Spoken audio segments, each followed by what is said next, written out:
last year didn't show they have issues. Okay, so Olu, I think there is a slight problem, and that should have been picked up in the class.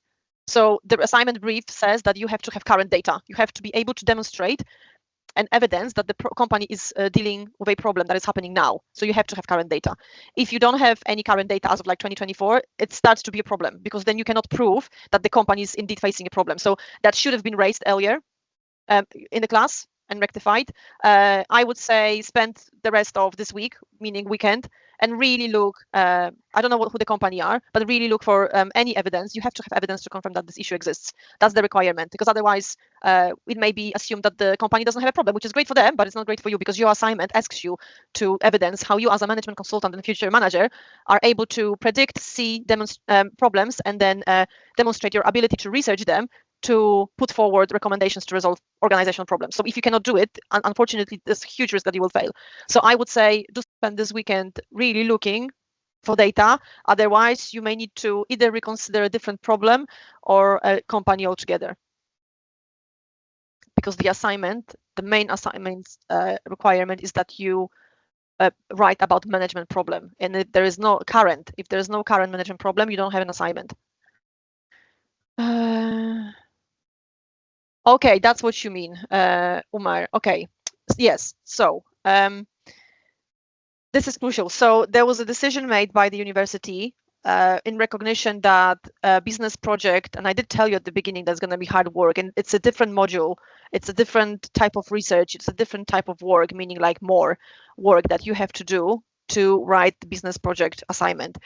So the university has taken the decision to extend the submission time for business projects. So other modules in your term 3, yes, you absolutely, if your program timeline says 3rd September, you will submit. So I think your executive leadership and governance, you are submitting on the 3rd of September, but then you have additional time to submit business projects. So you, after today, you have additional 2 or 3 weeks, I think, to work only on your business project assignment. So Olu, that could be opportunity for you. That is an opportunity for you to really review what you are writing about and whether to change a decision, because you then still have a few weeks to work on it.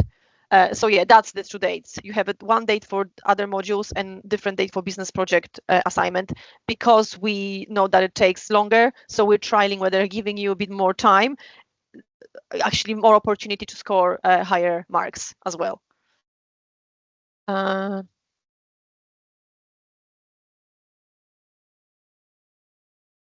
Yes, I think, yes, all the comments here. So I've just confirmed your other modules, your submission is in September. Your business project module, your submission is the 1st of October.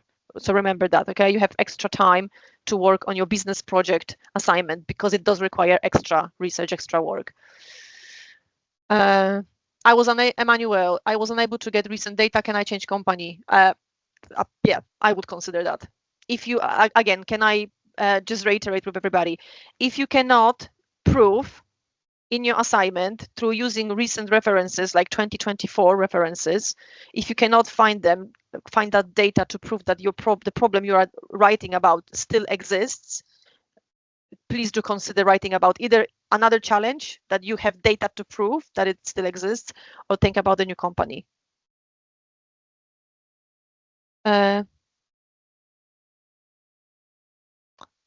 Question from Harmandeep about the course has 1 attempt. What does it mean? So disregard the question.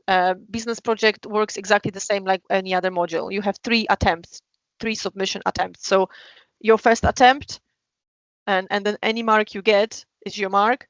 And then, excuse me, if unfortunately you fail, you can resubmit twice. But then even if you score high grade, your mark will be capped at 50 at pass. But you have 2 opportunities, three attempts to submit. That's what the question was about. Kuldeep, the report should be written in past or present tense as we have done the research. Right. So all the section from introduction to recommendation, they are to be written in present tense. Because that's how you say the company, unless you're quoting something that happened in the past, obviously, then you say it happened, but now something else is happening. But majority of the report from introduction to recommendations is to be written in present tense. Executive summary, however, is to be written in past tense. Okay, so that's the slight difference. Muhammad, how can I take review of my assignment? I think you're asking if anybody, if you can review it with someone or someone can review it. Module leader drop-in session. Yeah, because we are not supposed to, and we won't. It's against the policy and it's not fair. Read written assignments. So you had supervision for 8 weeks. You should have done your regular work and you should have brought parts of your assignment to the class and discuss it with the tutor. It may have happened, it may have not, but after the teaching has finished, the only way to have your report reviewed, but not read in detail and marked, reviewed, briefly discussed, is in module leader drop-in sessions. So if you meet me on Wednesdays in module leader drop-in session, you can show me your assignment on the screen. We can go through it, briefly, or you can point areas where you're maybe not sure of or concerned, and then we can discuss it and I can give some guidance. That's how it works. Or you can email a specific question. If you email me a specific question, I will respond, but I will not read because it will be fair. I would want to then read everybody's work and I simply cannot do it. Okay, I think we can. Okay, so let's go through some of the slides and every now and then I will be coming to the chat, checking what the questions are, okay? Because otherwise we may be still here forever. And also when we go through slides and we talk through content, some of your questions may be clarified. So we'll see how that goes.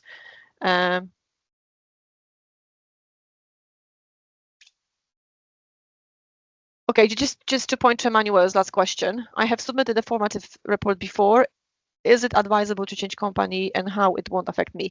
So the formatives are not marked. It's not like a proposal. We obviously encourage to write formative because this is your only opportunity for formal feedback. And then you know where you're going well, where you're maybe not going so well and need to modify and change your research or something. But it's not set stone. So actually, if you decide, and that's one of the decisions in research, if you decide that actually, if you know that you have too little data, that it doesn't, whatever you have, it doesn't really contribute to the quality of paper and it may risk your mark, absolutely make a decision and change the company. So changing company won't affect you, okay, if it's based on the fact that I haven't found enough data. Okay, so don't worry about that. Okay, just need to mute. Okay, so let's go through today's agenda. So yes, the final revision session, we know that, and lots of questions from you, which already is happening, which is brilliant. The more questions, the better, because then you can clarify everything.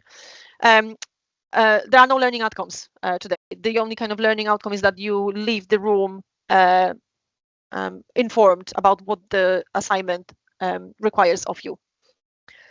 So if you have a look at the breakdown of marks, just to kind of give you clarity and idea how much effort maybe needs to go into different sections of the report. So obviously, I would say attend every single section with the same care and effort and the same level of research, but they are weighted differently. So some sections of the report are kind of worth more marks and some good morning, Ritu. And some sections are maybe worth less. And the reason is because some of the sections are more descriptive and some of the sections are more evaluative and critical. So that's why there's like some of the sections are, and also word count. So if you look at evaluation, this is your biggest section, the biggest section, but also this is where you really show your level 7 critical thinking, critical writing, critical evaluation skills. You think so? That's why it's worth 30% of the mark, so quite a lot. And in this section, this is what you are choosing. You are demonstrating your research skills. So how you found data, how much data you found, what types of research you did, how you evaluated information, what frameworks you used, and how you justified. So if you say that to evaluate secondary data for a company, I've used Porter's 5 forces, also say why this framework is good for your research, because that's what earns you higher marks. Yeah. So if you say for this section I'm going to use Porter's, brilliant, you have a pass. If you say why is Porter's or PESTEL or CSR or whatever else, whatever other framework you've used, if you say why it was good for your report to evaluate the challenges that you have mentioned, that pushes your mark into the merit and maybe even distinction brackets. Okay, so always give that justification, the reason why. So yeah, here you have the breakdown. Word count, I need to highlight it, 5,000 words. And this is the maximum. Okay, so please make sure that when you write your report, you actually end at 5,000 words. Okay, and if you include graphs or if you include like numerical tables, they are excluded from word count. But if you have narrative tables, like let's say you do your PESEL in a table and there's a lot of text, that counts into word count. Okay, so be careful, because the policy BPP is that we stop marking at 5,000 words. So if you have your recommendations maybe in conclusion outside of 5,000 words, we won't mark it. So be really careful. This is one of the requirements where you demonstrate your skills for critical thinking and writing and, you know, succinct, clear discussion. How you organize data, how you organize arguments, and how you put a lot of information into smaller piece that is clear and understandable to others. That's also a skill. So when we say the cutoff is 5,000 words, absolutely it's a cutoff of 5,000 words. If you are writing a paragraph maybe and you go 5,050 words, that's fine. Obviously, we want you to finish a sentence or finish a paragraph too, because there's a meaning in something that you say. That's acceptable. But if you write a whole section like a conclusion, which could be 300 words, and you write it outside of the 5,000 words limit, we will mark it. Okay, so make sure you don't rob yourself of the opportunity for high marks. Okay. Recording, yes. So once we finish the session, the recording will load into the link, so you will have access to it. What frameworks can you use for secondary data? That's a question that you can only answer, Manuel. I would say that it depends on the challenge, and it also depends on the theme. So which business concept are you evaluating it from? You know, is it marketing, or is it CSR, or is it supply chain, or something else? That will then also dictate which framework you may want to use. Okay, let's move on.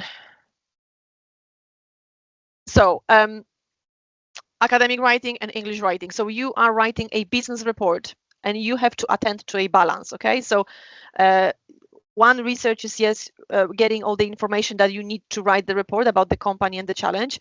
But the other thing that, sorry, I'm just jumping through slides. The other thing that I want you to also focus on when you edit and do your proofreading, your report has to have academic feel. That means that you need to absolutely provide recent references. You need to have a reference list at the very end. So the list of all the references that you have used, written in Harvard referencing style, and also important in-text citations. Okay, so as you write and you share statements or statistics or any numerical, any data really, confirm with in-text citations, which is the name and the date in brackets following the text. So absolutely crucial. But also it's a business report.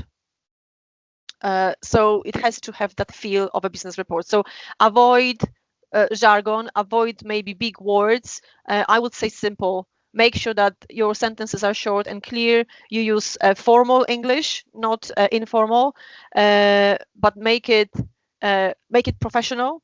And then also maybe have a little look online, look for templates of business reports, how people in industry write business reports, what's the feel of it, what's the language, what's the structure, how they are formatted. Okay, so it needs to have that feel. Imagine that, and we said that at the beginning, that in this assignment, you are imagining that you are a business consultant, management consultant employed by the company that you're writing about to help them sort the problem. So once you finish the report, you imagine that you handed it to the CEO of that company.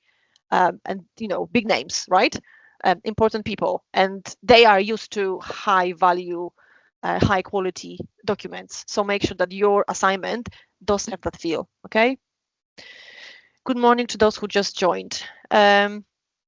So let's see what other things that we need to pay attention to. So we mentioned Harvard referencing system, academic writing and language. It should be clear and precise. Definitely grammar and punctuation. So again, if you struggle with that, make sure that you reach out to English language tutors to have your assignment checked and reviewed. Your report must consist of must use a consistent approach to headings, tables, and graphs. So this is the structure. So remember that it has to have the business formal-like feel to it. Pages should be clearly numbered, and this should correspond to the page numbers provided in the table of contents. So as you start your assignment, you give your executive summary, you give your table of contents, and then different sections.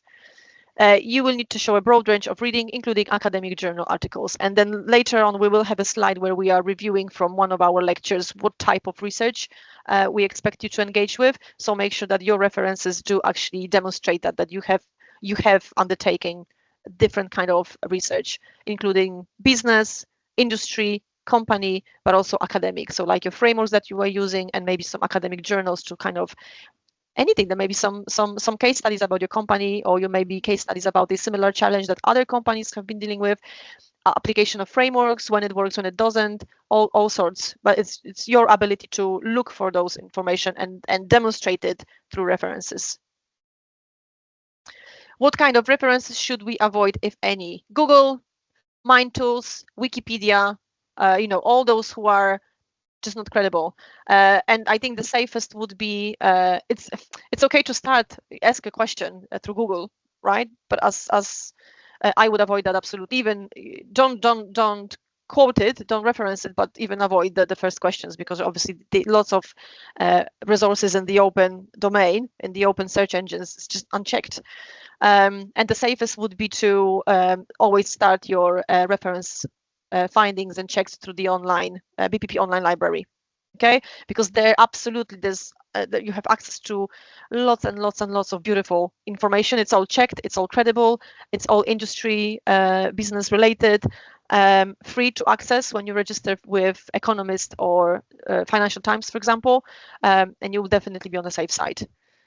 Can we use Google Scholar? Yes, Google Scholar, absolutely. So normal Google, no, but Google Scholar is huge depository of beautiful information. And in Google Scholar, you will have access to books, academic books, and also journals. Let me admit. Okay, what's next? Am I writing about Starbucks company? Is it okay? Absolutely, it's okay. Remember, you need to demonstrate that they are dealing with a problem. Now it's unresolved and you are helping them resolve that problem. Absolutely. Okay, let's move on. So is research important? What do you think? Absolutely, it's important. So through research, you demonstrate that you have engaged with different perspectives and different opinions, and that you have... Hello. Hello? Is there a question? If there's no question, I'm going to mute you and then ask you to type your question in the chat. Lovely. Someone's on hold.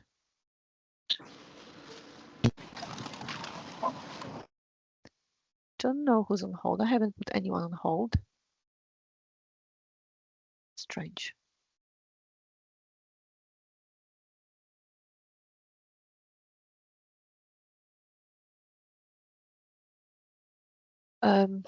Apologies, I got distracted. So yes, research is important to demonstrate the level of reading, a level of your knowledge, of different knowledge, engagement with different perspectives, and alternative views to then help you form a point of view about the challenge that you're writing about.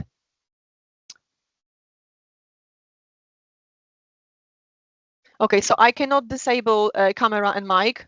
I do try to mute you when you become unmuted, but again, I have to ask you to help me with that. Disable mic for attendees. Okay, let's try disable mic. Okay. Camera, I will leave it as it is, but the mics are not disabled, so hopefully we won't have the muting problem anymore. Thank you for pointing that out, actually.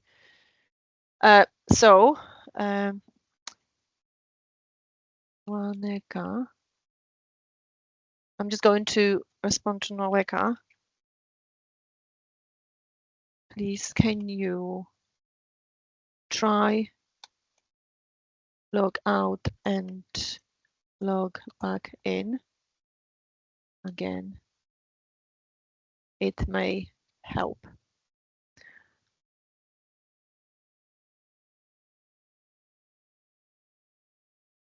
Okay, apologies.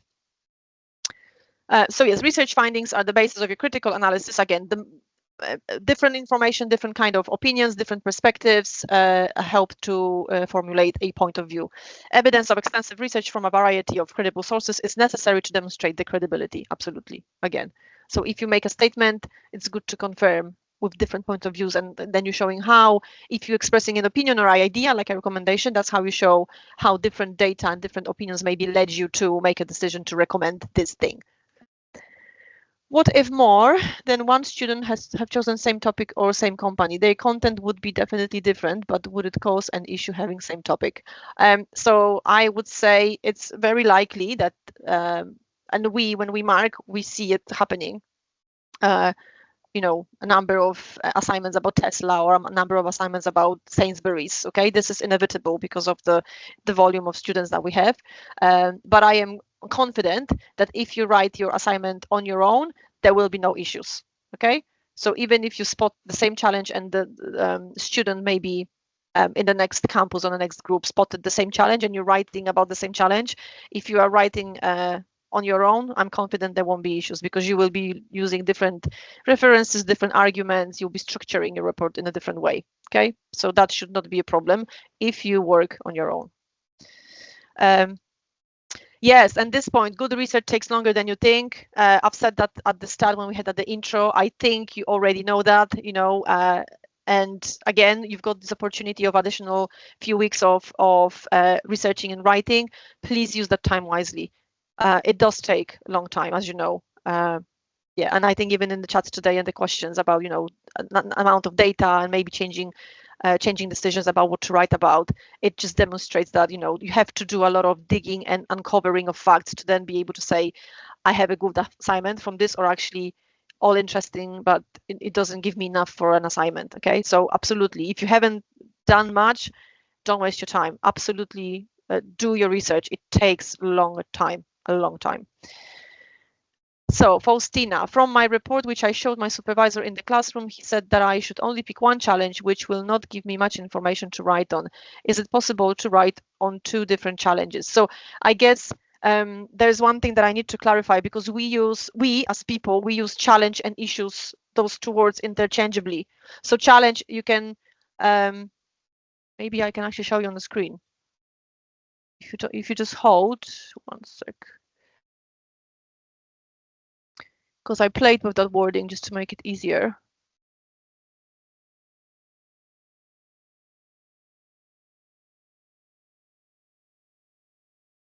Bear with me, please.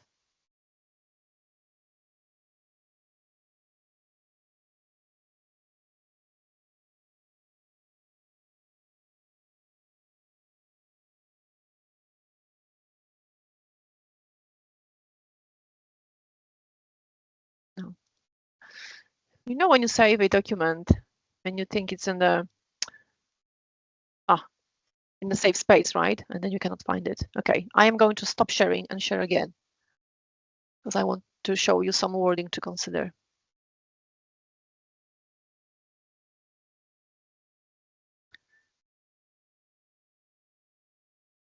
So, challenge.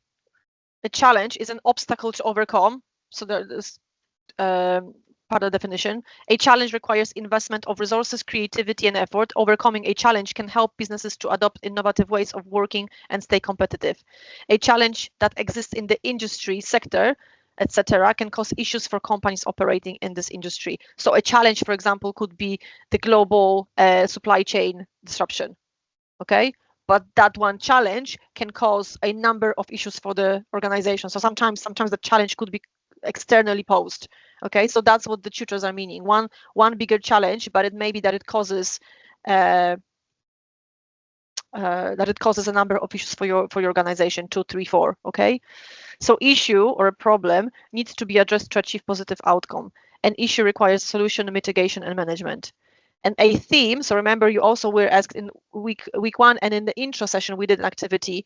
A theme is a set of patterns recognized within a data set. So it may be that you've got the challenge, global supply chain disruptions. It causes a number of issues for the company. Then you need to specify what, because so the supply chain disruption is a global thing, and we could argue, or we could assume, that every company, small or big, is impacted by that in some way and in different ways depending on the company. So based on your company, you would then specify what are the issues, 2 or 3, and the theme. So here it's easier to say because the theme is the supply chain problem. But the theme, I want you to think about, because that's what you need for your purpose of the report and then selection of frameworks. The theme is the kind of the business concept from which you are going to evaluate it. So you may have described You may have described a number of issues for a company.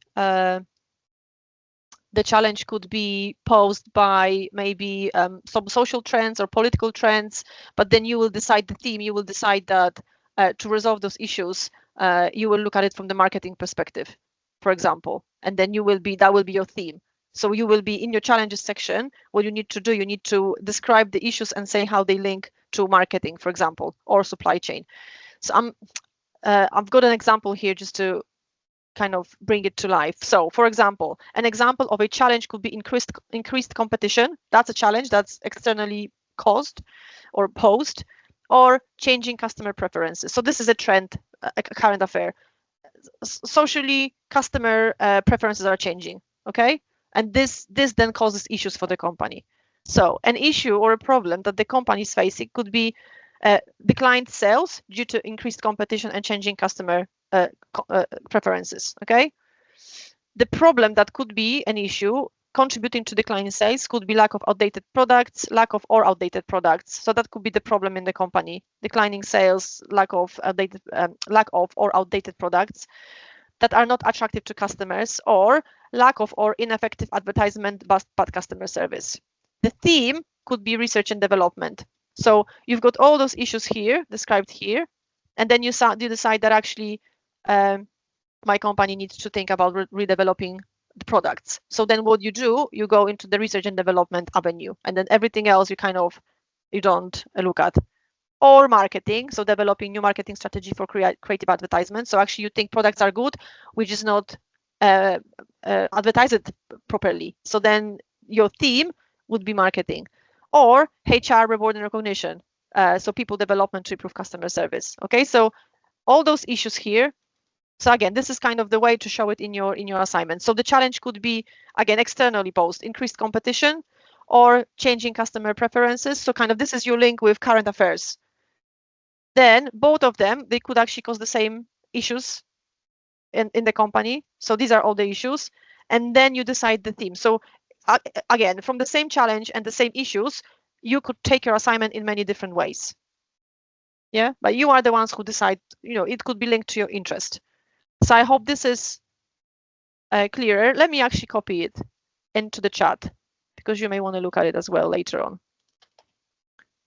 So there's your challenge, issue, theme definition. Oops, I shouldn't have posted like this. There you go.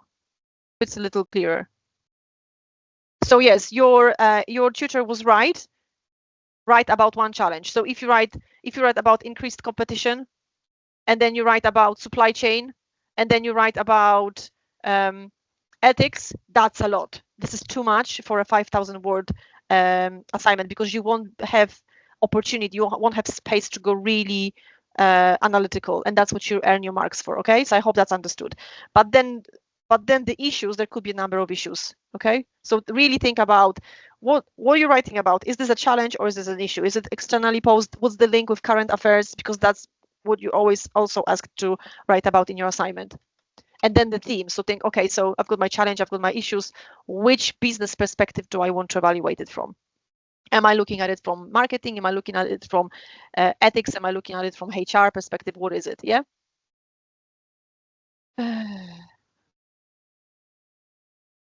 So based on this example, what would be the focus of the purpose of the report? So again, depend, Olu, which team.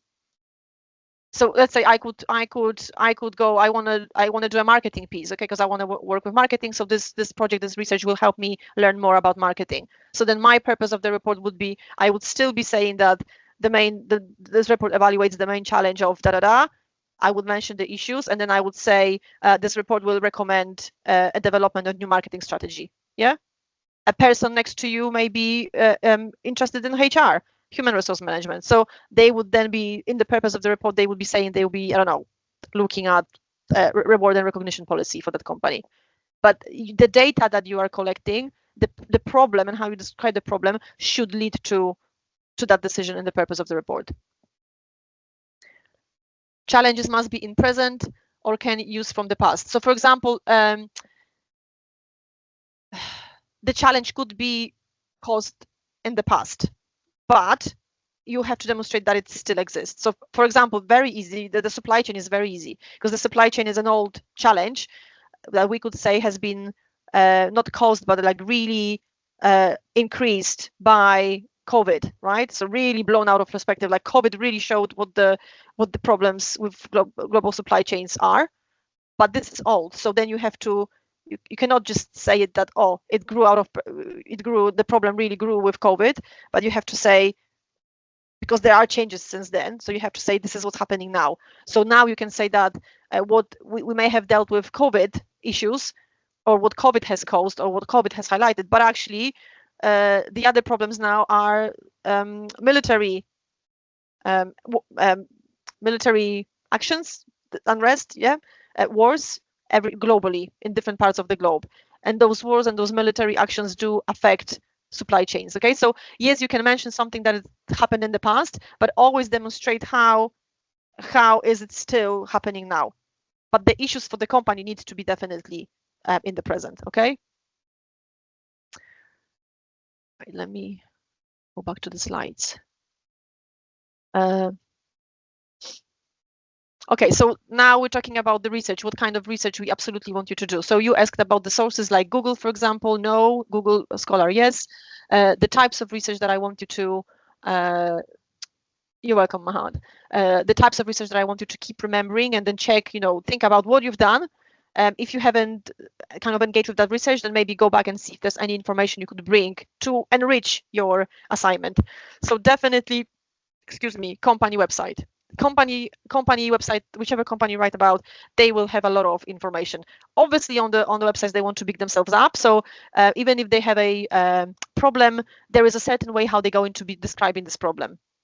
So this is not enough, okay? But like annual reports, financial performance, any other kind of statistics or information about the company, that's a really, really good source to go to. But also, to confirm or contradict what the company says, you need to engage with credible news articles. So you've got your Times, Financial Times, Economist, The Guardian, The Independent, BBC, CNS, The Forbes, Harvard Business Review. Yeah, so all those big names, Reuters.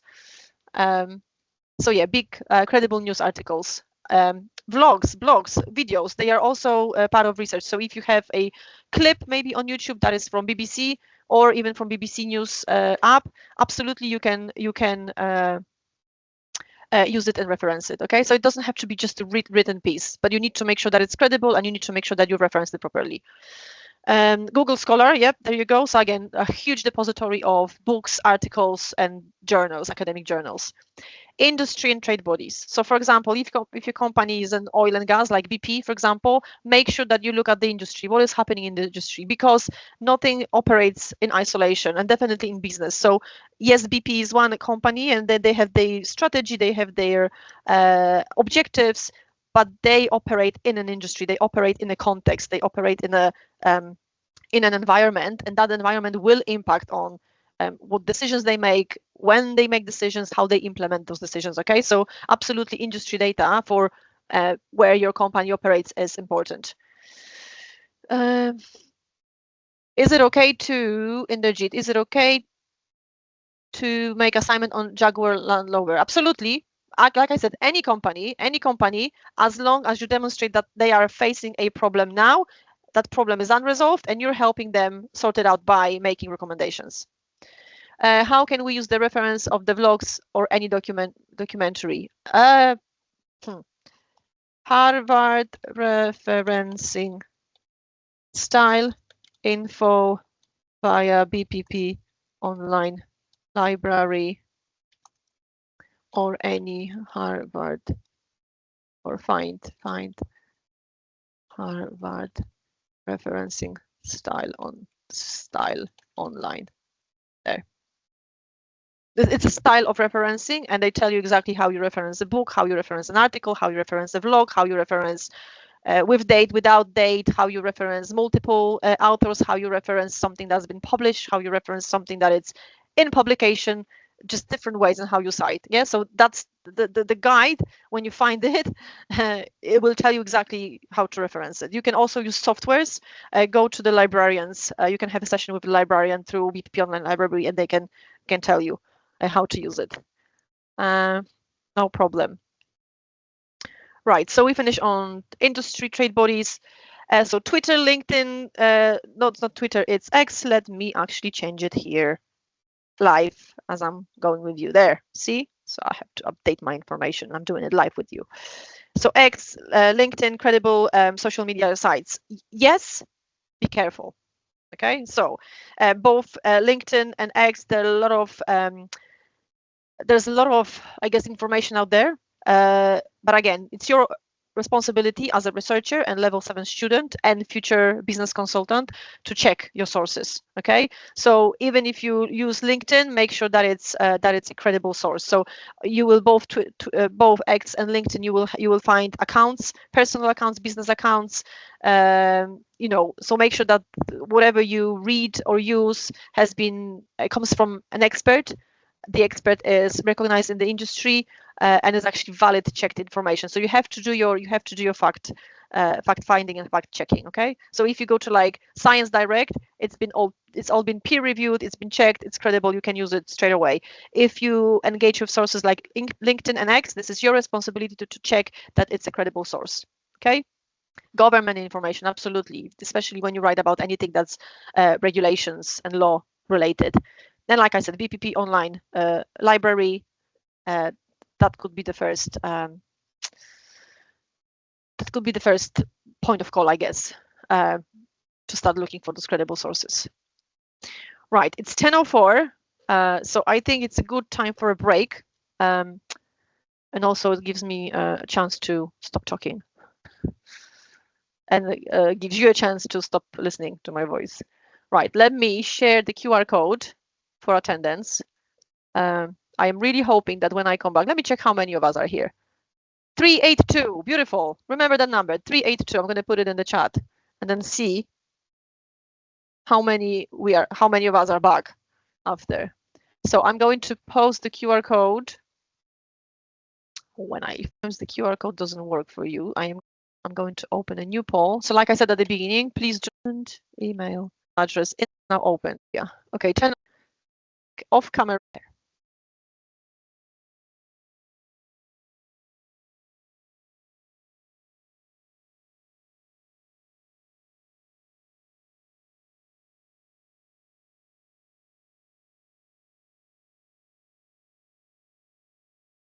Responsibility to find it on your device. Do not use the chat. I will not pick up any to the slides.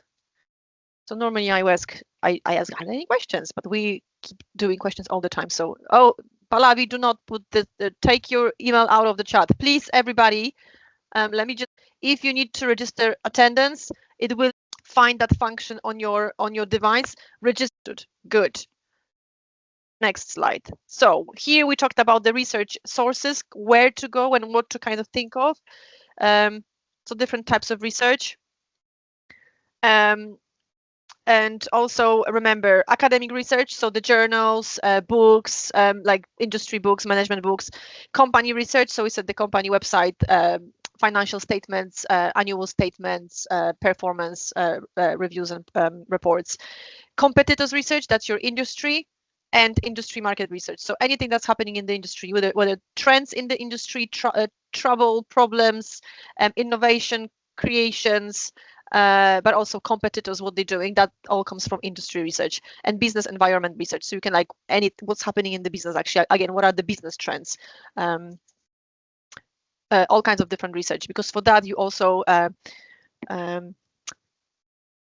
gain marks, but also it enriches your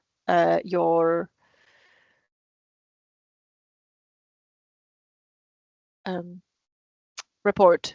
So Satvir, you've said that you're coming from a hospital. Oh, really sorry to hear. Hopefully you'll get whatever it is sorted. Yeah, look after yourself. Okay, so the flow of the report. So at the start, I showed you the word count, the breakout of marks, which really showed like section by section what you should be, how you should be structuring your report, but also make sure that there's a flow. So each section of the report should link in a way. So when you read it, it reads like a story that actually, when you progress from intro to challenges, and from challenges to purpose, and from purpose to stakeholder analysis, that it all makes sense. Like there is, if I was to read your report first time, I know exactly where which information led to this. Okay, so remember, issues identified, so the challenge and issues. Then the purpose of the report, so that's where you say, that's where you give the focus to your report. That's where you state to the reader, to myself or to the marker, or if you were to give that report to the CEO of your company, in the purpose of the report, you state exactly what you're going to be doing with it. So you articulate the challenge and the issues, and then you say what you're going to be doing in terms of business concept. First, so business task, is it the strategy, is it the process revision, what is it that you're doing, and the business concept, marketing, CSR, leadership, quality improvement, ethics, whatever that might be. Okay, then from the report you move into evaluation. That's where you select your frameworks. So remember, it's not enough to, I mean, it's enough it's enough for a pass if you're satisfied to mention which frameworks, to actually select frameworks and use them, but it's the justification, it's giving the rationale and articulating why exactly did you go for this framework, what is this framework going to help you with, why is it good for your research. That's where you kind of push your marks into the higher brackets. Also in the evaluation section, not only because you will show a critical analysis skill in challenges section, in stakeholder analysis, but in the evaluation section where you discuss all the secondary data that you collected about the challenge and the company, that's where you really show the most your critical evaluation skills. So make sure that your section is not descriptive. Don't just state the facts, but discuss them. How do the different data points compare? Where does the data come from? Why is this data important? What does it really say? It could be that one data may be pointing out to a benefit somewhere in the organization, while it could be pointing to maybe risks or challenges in another part of the organization. So you have to be aware, and you have to be able to read this and kind of make those conclusions. So your evaluation will lead to results. Okay, so remember to always summarize your evaluation section. What is it that you discovered? Because you then bring your points together. Also mention what are the limitations of data. Okay, it could be the sources. Lack of it could be a limitation. A limitation could be that there is just one point of view, for example, by the company, and there isn't really enough in the industry because it's such quite a new challenge. Okay, so that could be limitation as well. There could be limitation of the framework that you used. So it may have evaluated, let's say, 80% of your data, but there is one data set that doesn't fit into the framework. So think about any kind of limitation that the evaluation section might have highlighted. That's what you kind of put in the summary of evaluation, and that leads you to recommendations. So remember, recommendations can only be posed as an outcome of your evaluation.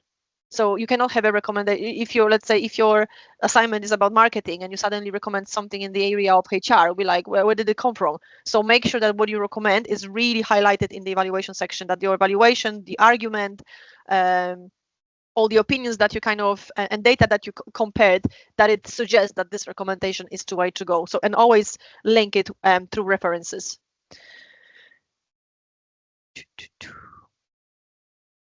Oh, I'm not sharing the screen. Thank you. This is really bad of me. I'm really sorry. There you go. Really, really bad.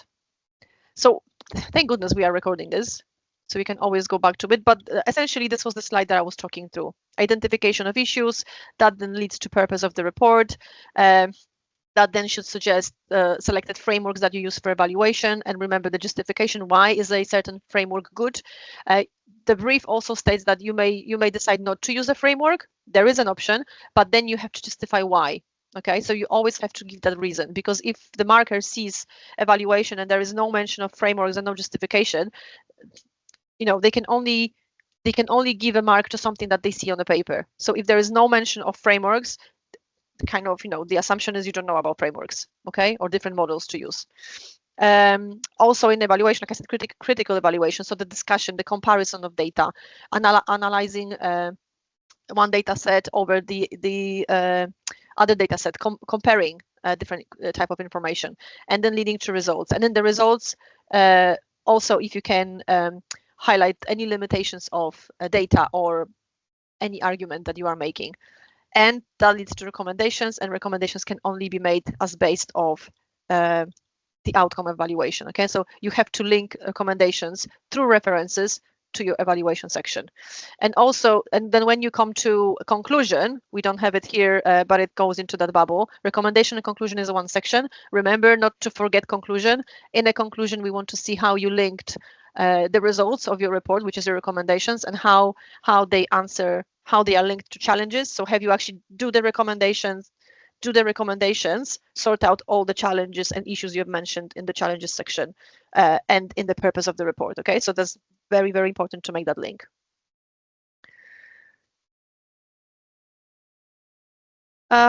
Yes, stakeholder analysis.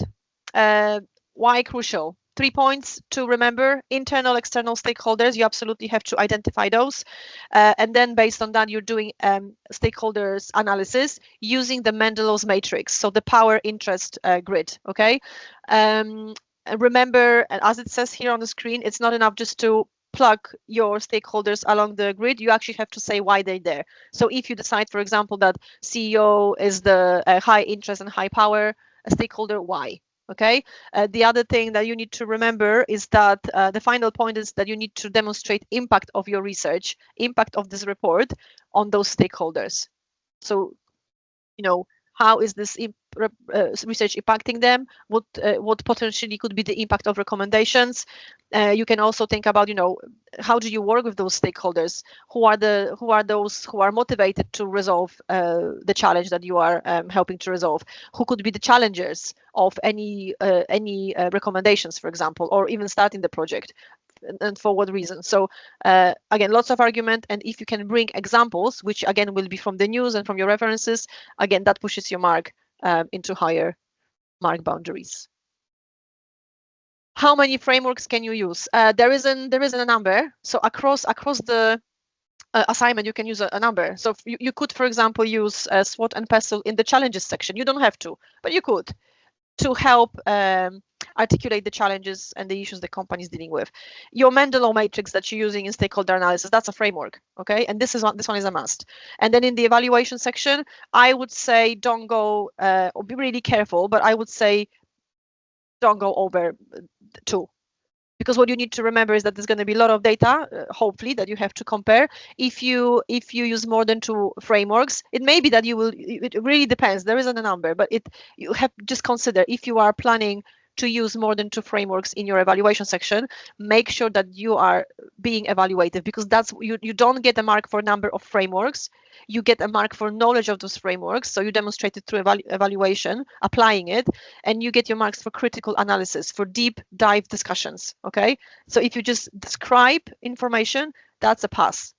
If you're lucky, if you do it according to the assignment. Okay. So again, there isn't a number to put on it, like with references, there isn't a number, but you have to, through quality and credibility and depth of discussion, you are demonstrating your knowledge.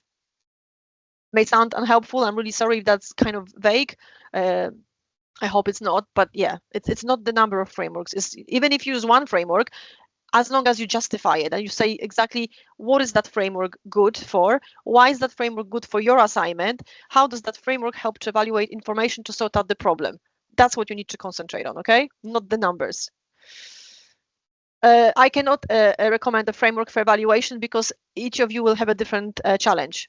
And based on that, the framework will be different. I think we're coming to a slide where a few frameworks are mentioned, but again, it's not exhaustive list. And I have read assignment, and actually they were marked highly using frameworks that haven't even been mentioned on the slide here. So it's not about you have to utilize business project. It's your opportunity to show all your learning that you got in BPP and maybe even beyond if you're working or you've studied something else. Okay, so again, your research. So do we have to justify each stakeholder in stakeholder analysis? Yes. So if you have, let's say if you have 5 stakeholders and you plug them along the matrix, you have to justify why that stakeholder is in that place. So why one stakeholder would be high power, high interest, and why another of yours would be high power, low interest. and that will be in relation to the challenge. So another point that I need to stress, because we see that students find it challenging, when you do stakeholder analysis, you don't do it in relation to the company. You do it in relation to the challenge. Okay, so for example, so again, detail. For example, students mainly mention employees. Of course, employees are stakeholder company. It's true. But then when you have, everybody is an employee. So think about BPP.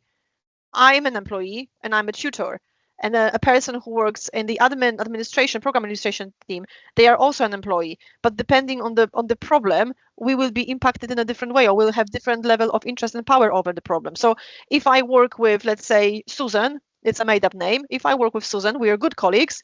I'm a tutor, and I deliver lectures, I develop material, I do my research to make sure that what I say and relate to you is factual and it's true and it's current. And then I work with Susan, who I really like, but she's an admin person, and she makes sure that your details are updated on your student account. Okay, so if BPP's problem, for example, is that what could be the problem? Student engagement in the classroom. Okay, I will be probably high interest and high power stakeholder, because I have a face-to-face, whether online or in class, contact with you, and how I deliver and how I prepare, I impact on your engagement level. But then Susan, who's the administrative person, she probably won't even feature in this stakeholder analysis. So yes, she is an employee. She is impacted by how the company is doing, but if the problem is student engagement in the classroom, Susan is irrelevant as a stakeholder. Okay, so you need to think about, again, stakeholder analysis and evaluation come in the report after purpose of the report. So anything in your assignment that is after that section, after the section purpose of the report, everything you write after that is in relation to the challenge that you described in purpose of the report. Okay, so when you do stakeholder analysis, it's not about general stakeholder analysis of general stakeholders of the company. You are doing stakeholder analysis of stakeholders in relation to that problem. Okay, so I hope that's another detail. And again, I see it all the time. So you will get the pass because you're not lying. I mean, if you like stating a stakeholder, but it's the detail, because it shows your understanding that actually, again, depending on the problem. So the problem that I gave you an example, if it's student engagement, I have interest because, it will impact on maybe how I'm being viewed, the feedback that I get, and how my company looks after me. If I'm being seen as a good tutor, then I may have opportunities. If the company thinks, I'm just an average tutor, then they may just utilize me when they're really busy and they need to, for example. But then, so that's my level of interest, but also level of power. So because of how I am in the class, I impact you, and you impact the engagement, and you impact how many students enjoy learning at BPP, and you may be impacting who else is coming and learning in BPP. So I have a lot of power actually just by how I appear in the class. Does that make sense? So again, stakeholder analysis, not in generally the stakeholders of the company, but the stakeholders who have interest in power in relation to the challenge that you are describing in the purpose of the report. Whoosh, I need a drink. I need a sip. So have a think. Have a think. If you have a question, I'm just gonna have a sip of water.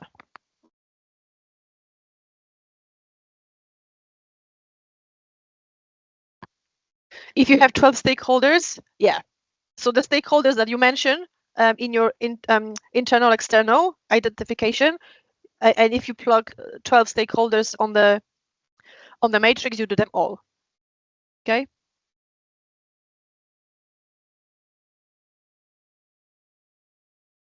And you have to do it smartly, obviously, because there's a word count there. It's a guidance. I think the stakeholder analysis, we say 600 words. So it's a guidance because you may need 700 words if you have many stakeholders. Yeah, but again, it's the quality and not the quantity. So some people are raising hands. I don't know if it's by mistake, excuse me, or a genuine question. If you have a question, please type it in, okay? Because I'm not able to unmute you at the moment. Danish, can we change the company, as I realized that I do not have enough data to support the critical evaluation section of the report? If that's the case, yes, absolutely change the company, okay? Because you want to give yourself a chance to score a higher mark. Okay, let's move on. So yes, research impact on stakeholders, we said that. So internal, external stakeholders, full extensive analysis using the matrix, application of Power Grid, that's the Mendeley one, critical evaluation of how the report, your research would impact on the stakeholder. Next, what's next? Critical thinking and critical evaluation. So this is where we kind of, what is it? Again, if you just describe things, if you just put information on the paper, Smith said A, Jonas said B, Sig said C, and you leave it there, maybe it's a pass. But when you then start comparing those opinions, and then when you start digging, why did they say that thing? Why did this? How did this data come to life? How did this opinion form? When, what else kind of has been in the context. When you start comparing and analyzing that, that's when you go below the first surface. That's when you start digging and covering other information, maybe reaching for different reference sources. That's when you become more critical, more evaluative, and again, you score higher marks. So again, if we say that, what was in the news this week in the news? McDonald's has released their financial data and it's not looking very good. Okay, so they had a loss. So if you just say that, anyone can see this. So anyone could have switched, turned the radio on. I think it was Tuesday when they said it. Anyone could have turned on the radio on Tuesday morning. I listen to LBC when I get ready for work, and they said McDonald's had published their financial data and they've lost income in comparison on last quarter. Anybody could hear that. So if you say that, if you bring it, yes, it's current, it's true, it shows some of the context, but it's a pass, yeah, let's say. But then if you start digging, okay, so what was the financial situation last quarter? How much money have they lost? When you start looking into different news, okay, what else was happening in McDonald's? What else was happening in the industry? What else was happening in the world or in the UK in general that may have impacted on how customers behaved? Or maybe there's something at McDonald's that's happening that caused the decrease of interest and decrease of income. When you start digging into it and describing it and discussing it, that's when you become evaluative. When you start to ask why and how things have been happening, okay? What caused it? What's the root of it? Where does it lead? What's the potential risk of the situation? That discussion then is your critical evaluation. That's where it pushes it into merit and distinction. Next. Oh, and there's the slide that I think it was Emmanuel, yeah, ask for frameworks. So here, excuse me, you can refer to this slide and it just gives you some guidance into, on your left, text in blue, there are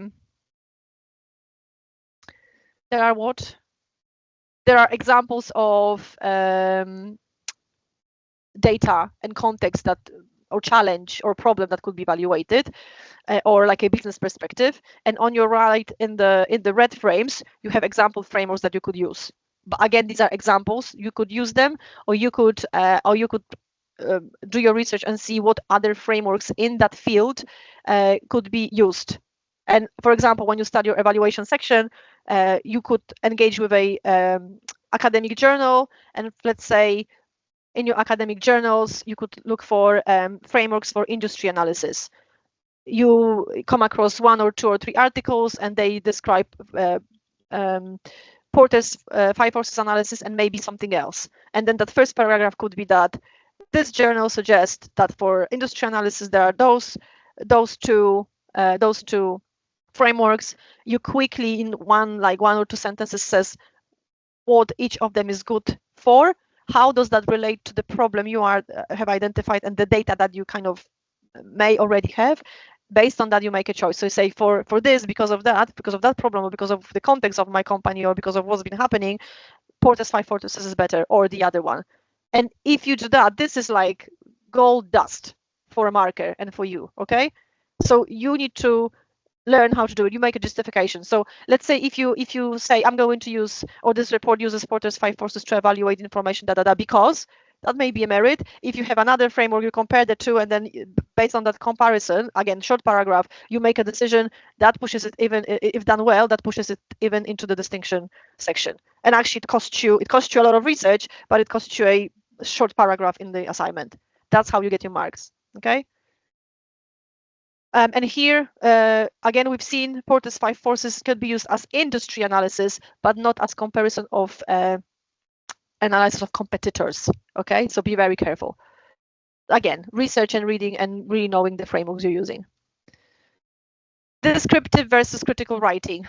So we kind of mentioned, the description is statement of the facts, critical analysis is the how and why and when and why not and what's the risk and all those kind of questions. Some examples here. So descriptive writing, if you state what had happened. Critical writing is when you identify and discuss the significance of what happened. Yeah, so the risks, the other factors. Descriptive writing is when you detail an activity. Critical writing is when you explain why the activity is likely to achieve the desired outcome using evidence to support this assertion. So that could be for your recommendation. So for example, you're recommending something. If you recommend, I recommend a new management marketing strategy. Okay. And then when you explain why is it good and based on which argument did you come up with it, state the reference as well, link it to that evaluation section. Again, that's critical writing that pushes your mark into higher boundaries. Ma'am, did you say we can't use Porter's for competitive analysis? You cannot use, so Porter's 5 forces is not to be used to analyze competitors. So if you do competitors analysis, not this framework, okay? If it's industry analysis, this framework. Yeah, competitors, yeah. So you cannot use Porter's for competitors analysis. Which one can we use? I am going to throw it back at you, Joshua. Research. And maybe if I have time during the break, I may engage and find one. If not, actually, this is a challenge to you guys. Anyone for competitors analysis. What could be the framework?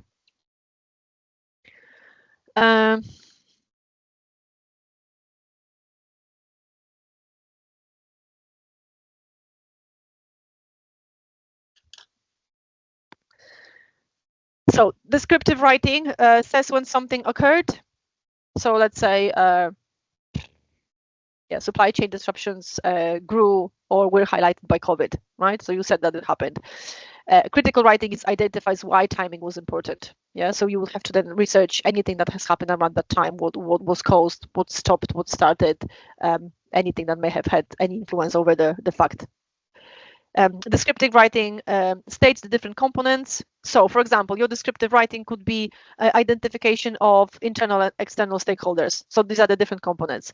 So if you tell me internal stakeholders are CEO, IT department, and unions, and then external are a supplier, a government, yeah, that's a pass.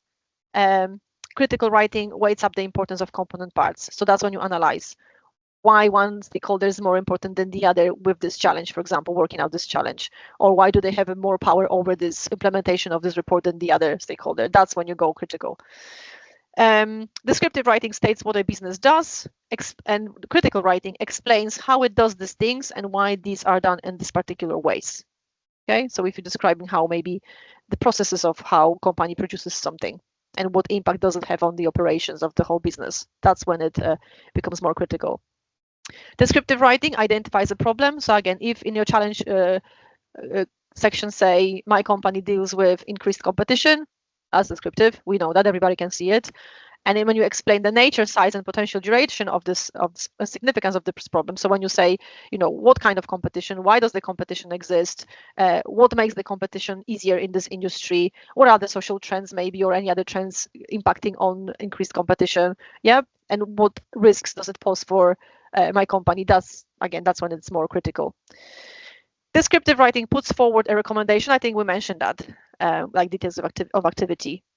So descriptive writing puts forward a recommendation. So if you say, I recommend, or this report recommends, that's descriptive, that's a pass. But if you explain the reasoning behind this, so, what made you decide on this recommendation, which is your evaluation, with evidence to support, so link to evaluation through the reference and a short discussion, that's when it's critical writing. Oh, Ansoff. Okay, let's look at Ansoff. We're going to look at Ansoff in a moment. Actually, if I go online now, I'm probably not sharing it. Let me stop sharing and share again. So for Joshua, let's look at the Ansoff framework. Ansoff framework.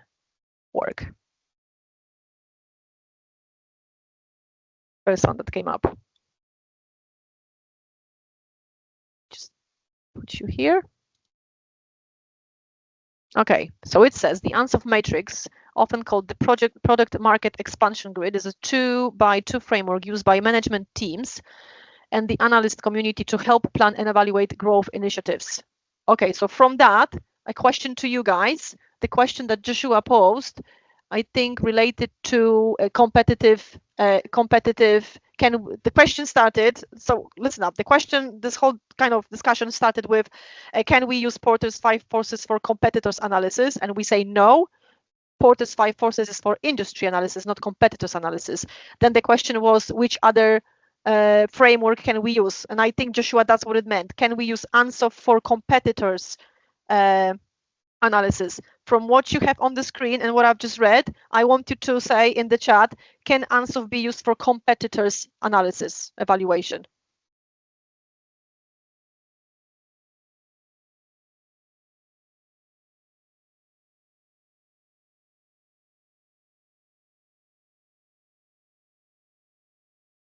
So I'm waiting for you and I'm going to answer to Emmanuel's question. So the question is, can we use Ansoff framework for competitors analysis from this here?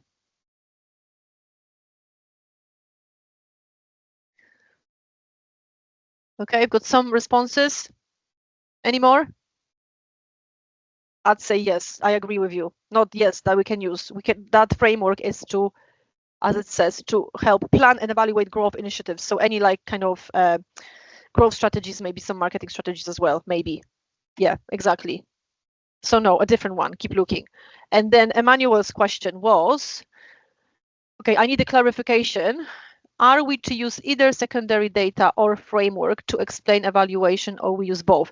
Emmanuel, both. Okay, so you need secondary data like statistics, opinions, ideas, news, maybe financial information, any performance information about the company and the challenge you're describing. So this is all your secondary information, all the information about your challenge and your company that has been published. And then you use a framework depending on which business domain your problem is in. So depending whether it's marketing, depending whether it's CSR or is it industry growth or stagnation, whatever, depending on what business concept it lies in, then you select a framework to help you analyze all the information that you collected. Okay, so I would say both, but first you need secondary data and then you choose the framework to help you analyze that data. Okay. Oh, Ruhi, do we need to use Ansoff matrix for competitors analysis? We've just said that. We said no. Go back in the chat, go over the video, read, do your research. Okay, I am going to be very unhelpful. You may seem that I'm helpful, but I'm going to be throwing it back at you. Level 7, master degree. You need to do your research. Okay, so if you have questions like this at level 7, what I would expect, you go first and research, and then you come to your tutor, and then if you have any concerns, right? So with the Ansoff, we just confirmed no. If you have a question, what do we use for competitors? That's exactly the question that you could start with Google and then other sources. What frameworks, ask it, what frameworks to use to evaluate, analyze competitors? And let's see what it spits out. And then you need to, there may be 2, 3, 4 ideas, read, make your mind from what you read, okay? And when you do it, then you can actually describe it in your assignment. That's how you learn and that's how you get your marks. If we do not use 5 Porters, we need not use competitive analysis. Is that right? Yeah, so I would say if you are doing competitive analysis, look for a different framework. That's the way to look at it, okay? So first is the choice of framework is dictated by the challenge that you have and the business concept, the business domain in which the problem sits. Okay, so if your problem is in HR and employee relations, obviously you're not going to be looking at marketing frameworks. You need to be looking at HR frameworks. Yeah. So your first step is what is the challenge and what is the business domain. When you've decided on that and you're clear on that, then you look for frameworks. How do I evaluate information in marketing or supply chain or whatever? Yeah.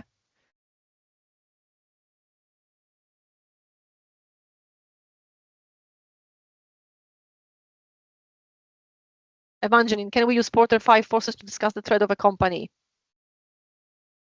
Threat of a company, the threat to a company. Well, so one of the levels of Porters is a threat, new entrants to the industry. Yeah, so that's the framework allows for this. But again, what are you evaluating? Are you evaluating the industry? Because if you want to check, what's the company standing in the industry, and is there market saturation, is there not, then maybe you can use that framework. Again, you have to evaluate what is the challenge, what are you doing in the report? That is the question that will help you then select the framework.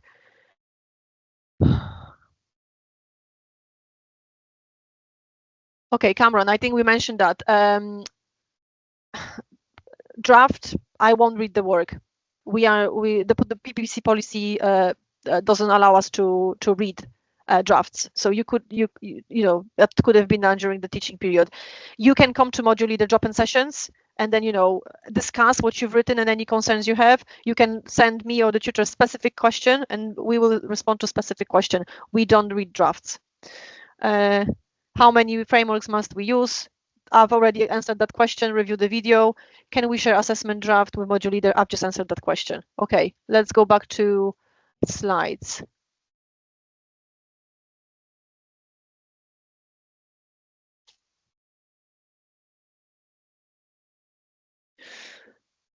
Adeinka, what if the problem is internal and I only know about it because I work there? It's impossible to get references for this particular problem. Can such case? No. Because again, you only select, in this assignment, you only use secondary data. Secondary data is something that's been published. It's available in the public domain. If the problem that you're describing is not known publicly, you cannot use it for your assignment because you will fail. Okay, so no, you have to look for a different problem or a different company.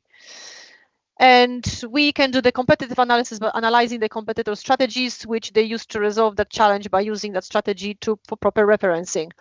What I can say that you can, if you're comparing competitors, you can compare data like for like. So let's say if you have Tesla and Land Rover, and they're dealing with a similar challenge, and then you have different data sets for both companies, you can compare those different sets. And that's the simplest way to do it, and it's a proper way to do it. But when you say, be careful, because when you say, can we compare strategies which they used to resolve that challenge?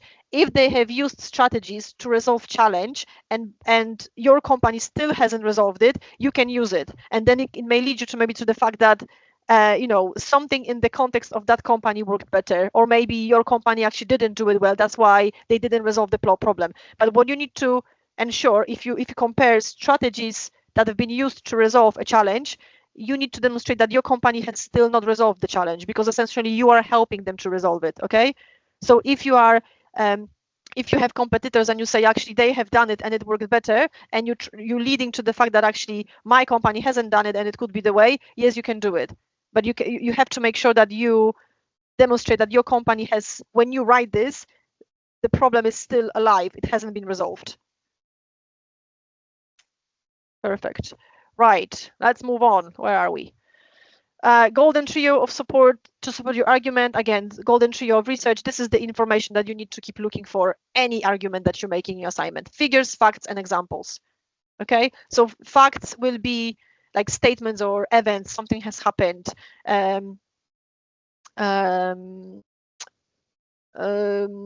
Or used, or strategies used, that's a fact. Something has been used, something has worked, something hasn't worked, that's a fact. Figures, again, any statistical data to support your argument. And examples, it could be what could be an example? like when you mentioned, I think Danish was it, when you are doing maybe competitor, when you're bringing something from the industry or from a different competitor that they have tried doing something and it worked, that could be an example. Yeah, but always have something to confirm. If you're making a statement, always have something to confirm it through references, figures and examples. I keep clicking on the slides. There we are. So just the main points about the evaluation. So excellent. This is taken actually from the rubric, from the assessment. So this is what we look at when we are looking for good quality assignments and writing. Excellent level of data collection and analysis, which includes both breadth and depth. And I would say that this is what you want to strive for. More quality, not quantity, just. Data information directly links to the purpose of the report. So again, everything, when you have to be really careful with your purpose, that's where you really say what you are doing, where you focus in your report. Anything that you write about after the purpose of the report needs to be linked to the purpose. So needs to be linked to the challenge that you are describing in the purpose. Extremely strong and consistent argument that convincingly addresses issues, including uncertainties and conflict in the critical evaluation. So this is a statement for distinction, but these are the words that you really need to look at. The strong and consistent argument. So every piece of information you bring, you discuss this, you argue your point and your opinion about something. Convincingly addresses issues, that could be through references. Okay, so comparing different data sets, bringing references from your research sources. And critical evaluation, depth, deep digging deep. What does it mean? The discussion should be critical in nature. You should include limitations. We've mentioned that as part of the collection process. You would need to collect secondary data and analyze the data to answer your purpose of the report. You could include tables or charts using existing data you have collected if you wish to. So if you wish to, but I would absolutely strongly recommend that you do, because that's how you confirm, especially when you talk about like financial results or performance results. Numerical data is very important. And again, you should ensure that sources are referenced correctly. That's your Harvard referencing style. What else? And then frameworks. We talked about the frameworks. So specific frameworks, and remember, justify them. So if you just mention them and they applied well, pass. If you justify them, discuss different points, pushes it into merit and distinction.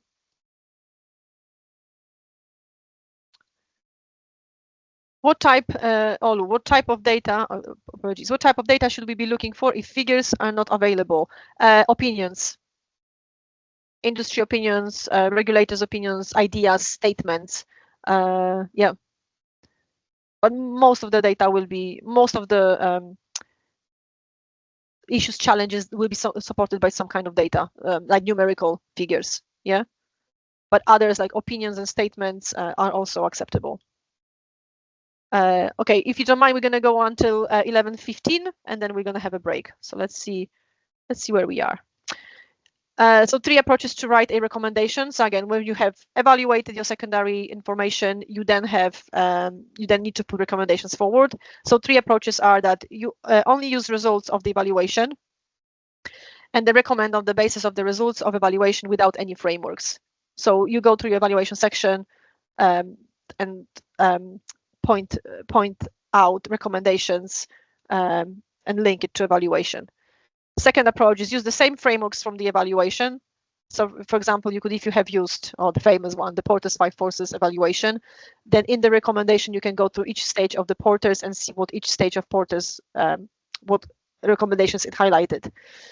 So revisit frameworks which you used in the evaluation and recommend using the same framework, or use different frameworks to the evaluation. Recommend using different frameworks to the frameworks in the evaluation. So for example, I saw a number of assignments where students were for SMART framework to recommend solutions, or any other, but again, down to you, need to do your research.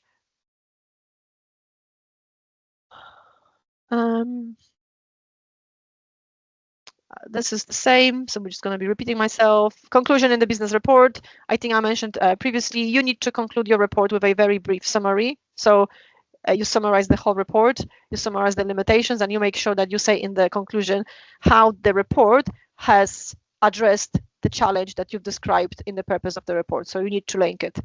Yeah, revisit the purpose of the report. Do's and don'ts.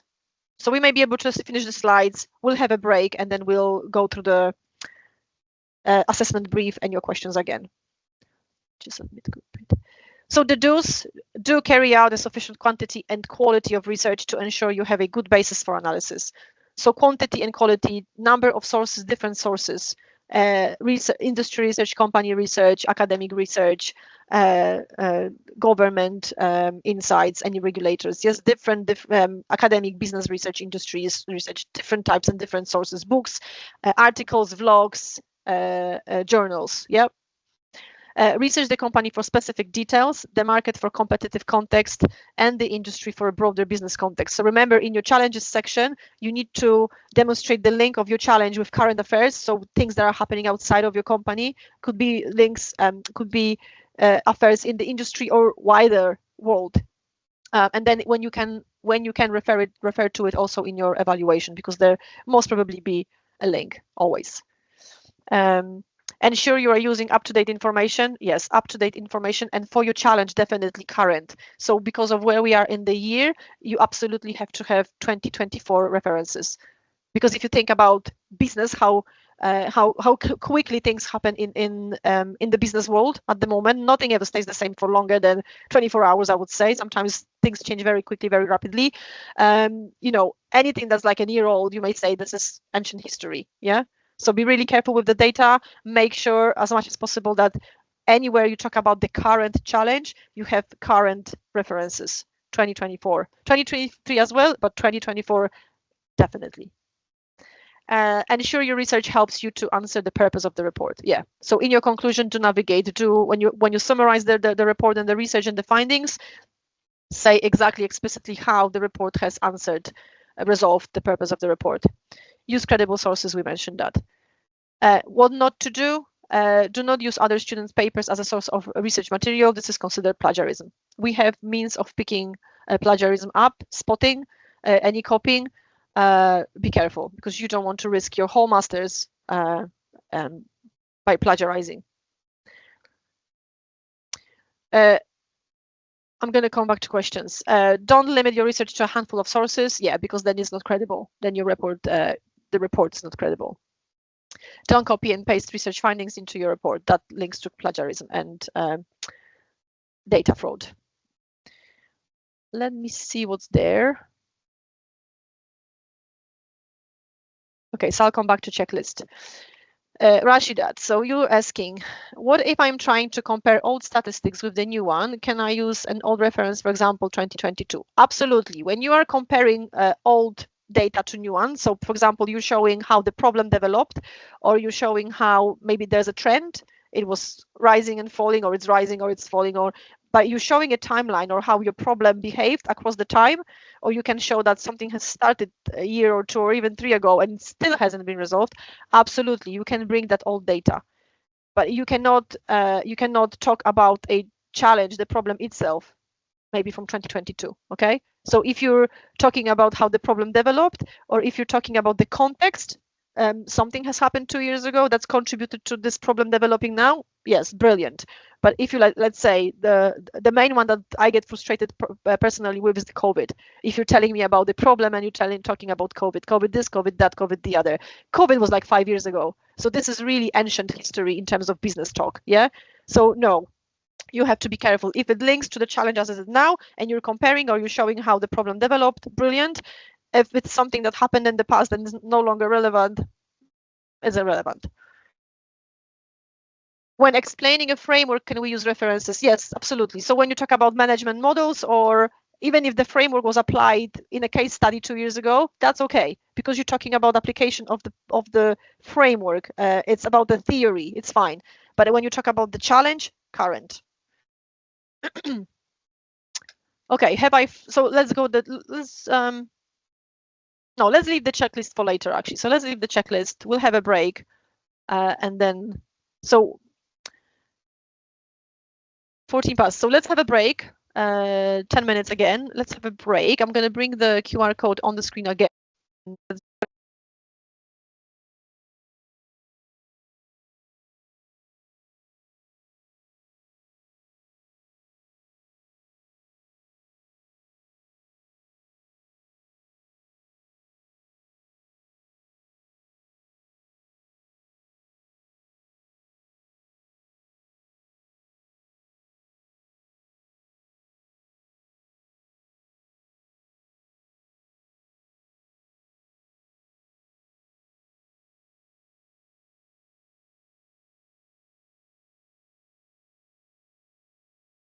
And got swamped. Really sorry. Okay, so I'm going to stop sharing the QR code. Questions? Any other questions?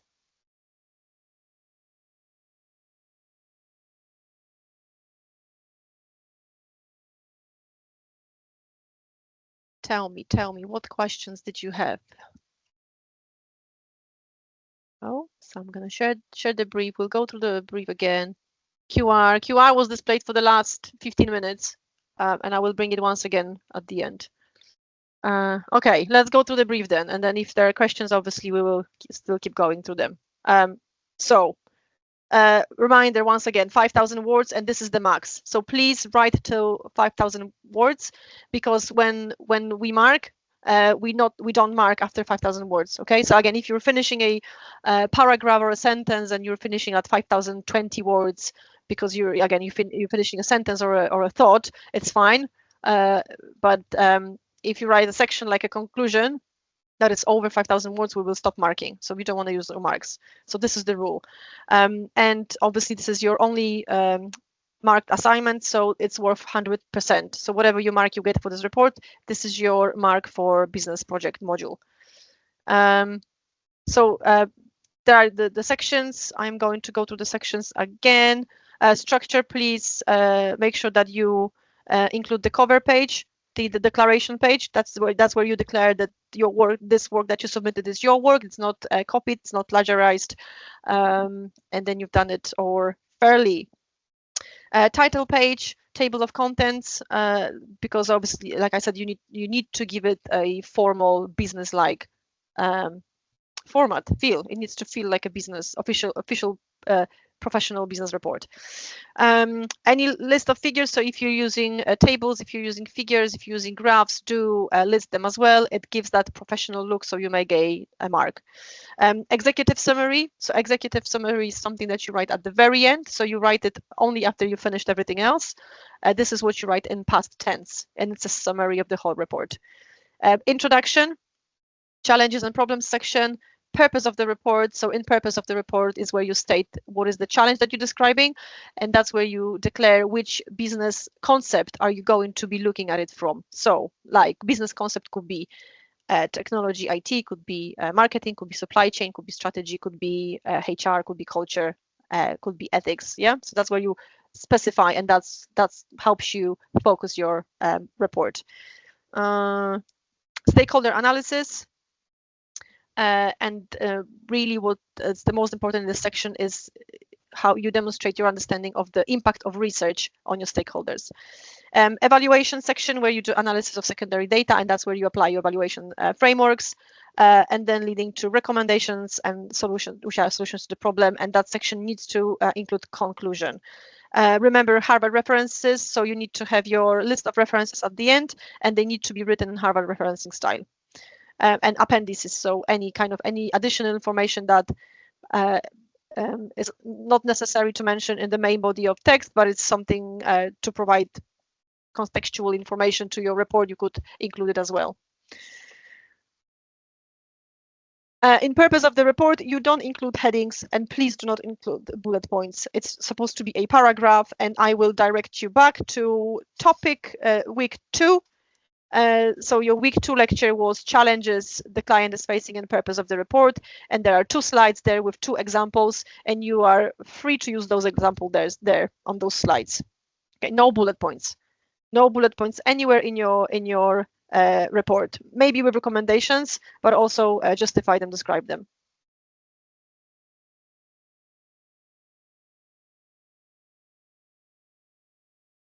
Executive summary we can write before table of contents.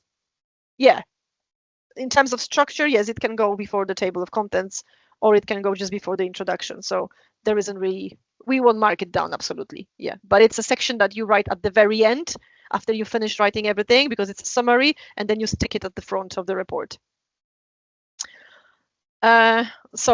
Word count breakdown, and again, this is guidance. So you can see, again, I've mentioned that evaluation section 5, this is the biggest component of your assignment, 2,000 words, huge. And it's worth the most of your mark.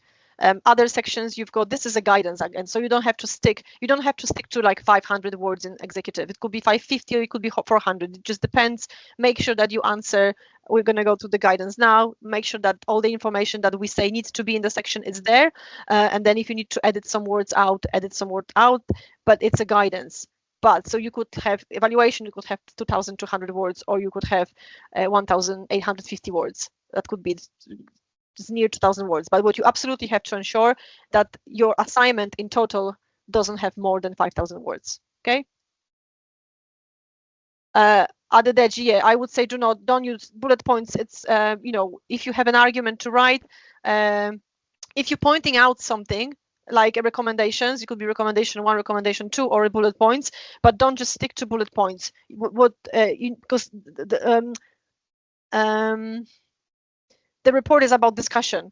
So when you put the recommendation forward, discuss that recommendation. Why is it important to do it? Where does this recommendation come from? Okay, but avoid bullet points because it just doesn't give a nice look, professional look.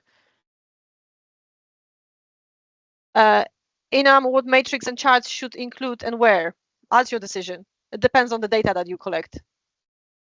You definitely need to use Mendelow's matrix in the second stakeholder analysis, but how you present your data, this is your choice. Should the challenge be limited to one country? Is SWOT best to explain challenge? No, SWOT is not best to explain challenge. You can make a decision how do you explain it. And should the challenge be limited to one country? You could look at it like that. So if you research a company and information you're finding specifically relates to a country, a challenge in the country, then limit it to the country, because there could be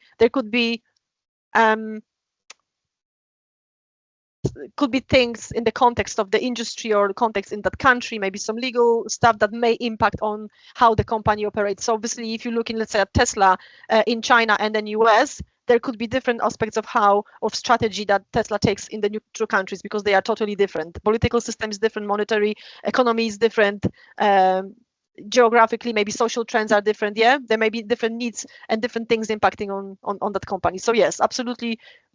I would say for depth, for quality of information, limited to a country.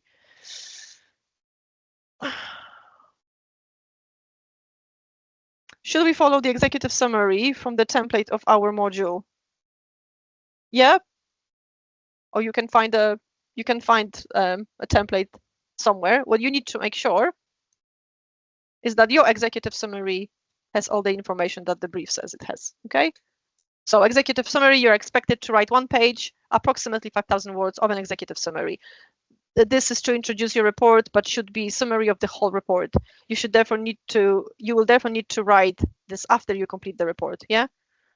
So you should include your identified issues, the purpose of the report, and you are required to discuss the report with impact on the main stakeholders, and also summarize your critical evaluation results. So each section that you kind of written, your executive summary needs to have the key points from each section across the report.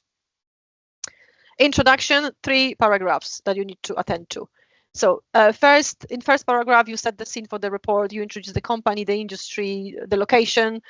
In the second paragraph of introduction, you talk about the challenge and issues you have identified and the rationale. Why is it important for this challenge to be addressed and resolved? And in the final part, you talk about what's also included in the report, the rest of the structure. Then you move to the challenges. So in the introduction, you would have mentioned the main challenge and issues and the rationale. What is the reason of addressing this? And then in the challenges section, you go into detail, discussing the challenge and what does it cost for the company? What's the root of it? How does it link to current affairs in the industry, in the wider business world? And then you put that justification forward again. Why is it important? Why is it important? But also the other thing that you need to remember is how does this link to, or how does it affect the strategic objectives of the company? Okay. Because that's what management does. Management delivers strategy sets and delivers strategy. And if there's anything happening in the business that impacts on the strategy, management needs to act. Then you move into the purpose of the report, where you kind of summarize the challenges section. So you say exactly what the challenge is that you're evaluating, and then you point out which area, which business domain you're going to be looking at it from, and then what you're doing. Is it the review of strategy? Is it development of strategy? Is it a revision of processes? Is it developing new product? it needs to be stated in the purpose. Where are we going to talk about the issue and theme of the report? In the challenges, that's where you discuss it in detail, and then you summarize it in the purpose. Okay, Olu, that's the answer. And then when you have done that, you move to stakeholder analysis, and that's where everything, so everything after the purpose relates to, so in the purpose, you are summarizing your main challenge, what you're doing and which business concept. And then everything after that relates to what you've written in the report. Okay, so your stakeholder analysis, like I said, it's not the evaluation of stakeholders generally for the company. You are analyzing, you are doing stakeholder analysis in relation to the challenge. So the impact of the challenge on the stakeholders, but also the level of interest and power of stakeholders in relation to that main challenge. So detail again. So make sure 3 things you need to remember in your stakeholder analysis. We said internal and external stakeholders. I would add that detail. Detail again is something that pushes you into the higher marks boundaries. So like consider the wide stakeholder groups. So I think we, like my example with BPP, you will have internal stakeholder group employees. You know, everybody is an employee of a company, and everybody that is employed by a company will be impacted in some way by how the company is doing. But we want you to think about what's the challenge. So if the challenge is in the marketing domain, then people who are involved in marketing will be more impacted than a driver somewhere in the parking lot. Yeah, for example. So you need to go deep, detail. That's what you get your higher marks for. So internal, external stakeholders, detail. Then analysis using the Mendelow's matrix, the interest power grid, and then finally you need to absolutely mention in your stakeholder analysis. That's the title of this section: impact of research on stakeholders. So you need to be able to discuss how this report and the research that you're doing is going to impact those stakeholders that you have mentioned. And then we're moving into the evaluation and analysis of secondary data. So again, you're collecting all the data related to that challenge, about that challenge and any issues and any context around the challenge and the company. And then you're choosing your framework. And the framework should be linked to the challenge, and the framework should be linked to the theme. And then again, it's not enough just to mention. If you are scoring for higher marks, you need to justify why that framework. What is it good with, and why is it good to be used in the research that you are conducting? In introduction, what topic we discuss? What paragraph? Not sure if I understand the question. Introduction. Look here. In the first paragraph, you introduce the company. So who they are, what do they do, which industry they operate in. Maybe there's some background, some history from the company, any background information from the industry, because you're setting the scene for the report. Then in the second paragraph, you mention the main challenge and issues and why it's important to address it. And then in the final paragraph in introduction, you say what else is going to happen, going to be written about in the report. So you kind of talk about the structure of the report. Recommendations. So recommendations and conclusions. Your recommendations should be justified by the results of your analysis and critical evaluation. So we said recommendations cannot come from nowhere. So they have to be a result of evaluation.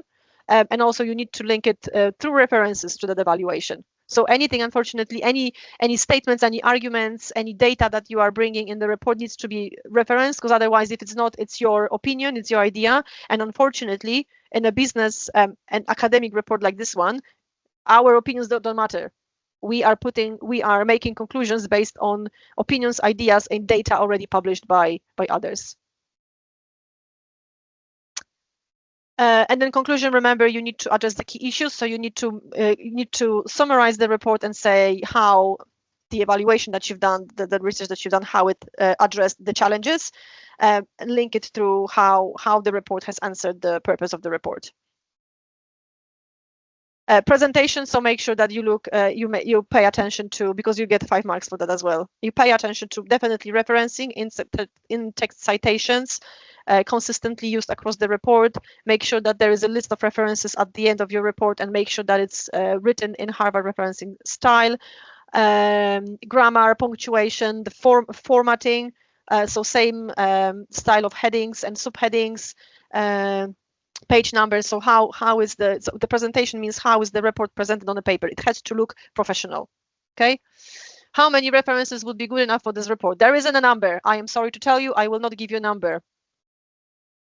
You need to demonstrate that you have done, I would say, I don't know what to say. If I was writing this report, I would say 20 would be my bare minimum.